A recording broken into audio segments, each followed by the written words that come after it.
Zdravo i dobrodošli na naš kanal. Danas ćemo vam spremati vrlo zanimljive i preukusne zalogajčiće od krompira. Uživajte! Krompir smo oprali, sad ćemo lepo da ga oljuštimo i poslije ćemo ga isjeći na one najtanje listiće koje možete. Odnosno tanko koliko možete. Da se preciznije izrazim.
Stavit ćemo listiće krompira u činiju.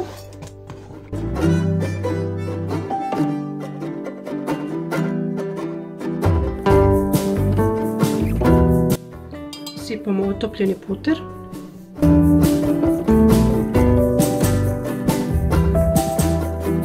Maslinovo ulje.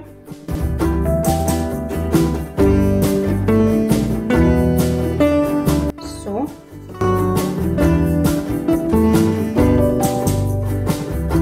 Mi ćemo staviti ljutu tucanu, vi ne morate ako ne volite ljuto, vi stavite slatko. I ne morate ako nećete ništa. I stavit ćemo naravno šta? Sir.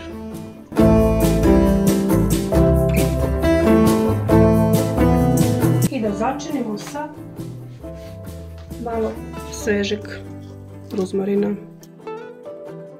Ne morate mnogo, tek tako da mu da aromicu.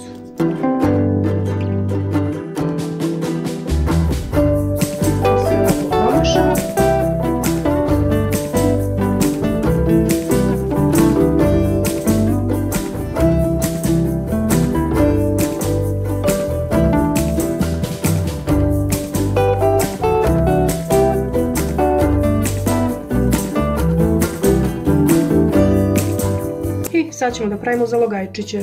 Znači uzimate listiće, stavljate se ovako zajedno i ređete u kalup.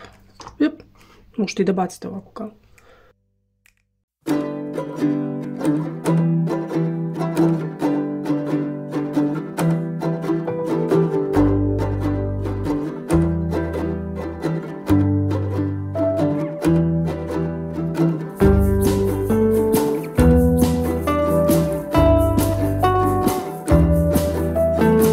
Naši zalogajčići od krompira su stavljeni u kalup i sad ćemo to lepo da tutnemo u rernu na jedno 220 stepeni pa jedno 40 minuta.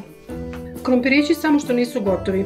Pre nego što ih izvedem iz rerne, ispeći ću slaninicu onako da bude baš hrskava, da mogu posle da je malte ne smrvim kao prezle koje ćemo posle posuti preko krompirića.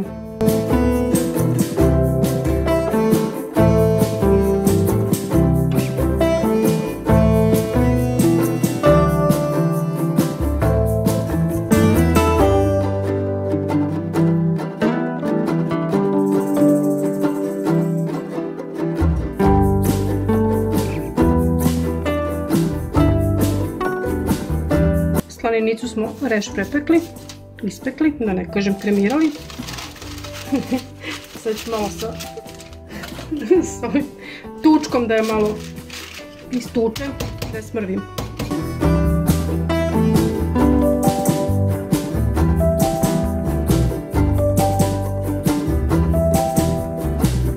Ako nije još, vi malo ovako rukom doradite. Možemo još malo.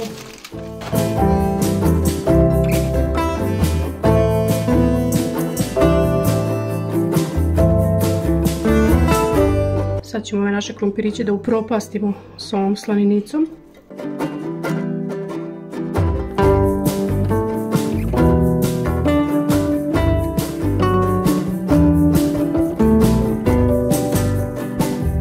I to bi bilo to. Nadam se da vam se dopao ovaj naš takozvani dijetalni video, odnosno dijetalni obrok, da ćete uživati praveći ga kao što smo i mi uživali i da ćete podeliti vaše utiske sa nama. Srećna vam nova godina, srećni vam i svi praznici, volimo vas, ljubimo vas, a vi i dalje nas podržavajte kao i do sada. Ćao!